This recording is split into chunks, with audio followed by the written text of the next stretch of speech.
જાહેરનામાનો ભંગ કરી પાઇપ ભરેલું ટ્રેલર નર્મદા મૈયા બ્રિજ ઉપર આવી પહોંચ્યું। બ્રિજના બંને છેડે ટ્રાફિક પોઈન્ટ હોવા છતાં પાઇપ ભરેલું ટ્રેલર બ્રિજ પર કઈ રીતે પહોંચ્યું?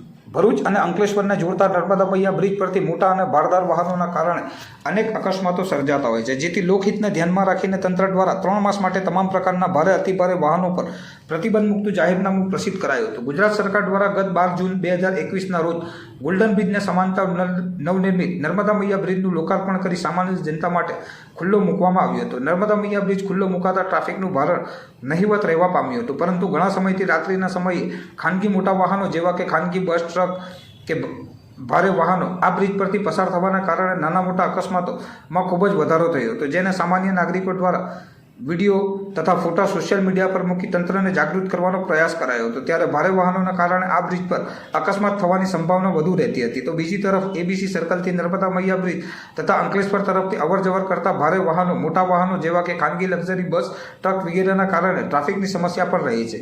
એબીસી સર્કલથી નર્મદા મૈયા બ્રિજ સુધીમાં મોટી હોટલો, કોમ્પ્લેક્સ, મોલ તેમજ કોલેજો, બસ સ્ટેશન આવેલ છે, જેથી ભારેથી અતિભારે વાહનોની અવરજવરના કારણે જાનહાનિ થવાની પણ પૂરી સંભાવના રહેલી છે, જેથી નર્મદા મૈયા બ્રિજ પરથી તમામ પ્રકારના ભારે તથા અતિભારે વાહનો પર પ્રતિબંધ મૂકતું જાહેરનામું ભરૂચ જિલ્લા કલેક્ટર દ્વારા જાહેર કરાયું છે। તેવામાં ભરૂચ જિલ્લા ટ્રાફિક પોલીસની વધુ એક બેદરકારી સામે આવી છે। ભરૂચ તરફથી નર્મદા મૈયા બ્રિજ પર પાઇપો ભરેલું ટ્રેલર ટ્રક વિના રોકટોક ચડી આવ્યું હતું, જે બ્રિજ પર નર્મદા મૈયા બ્રિજ પ્રવેશ કરે એ પૂર્વે થંભી ગયું હતું। આટલું મોટું ટ્રેલર પ્રવેશ કેવી રીતે કર્યો તે સવાલ ઊભો થયો છે, જેથી ટ્રાફિક પોલીસ દ્વારા તેને રોકી જાહેરનામાના આદેશનું ઉલ્લંઘન કરવા બદલ ભારતીય ફોજદારી ધારા કલમ અને પોલીસ અધિનિયમ કલમ હેઠળ શિક્ષાત્મક કાર્યવાહી કરવામાં આવી હતી।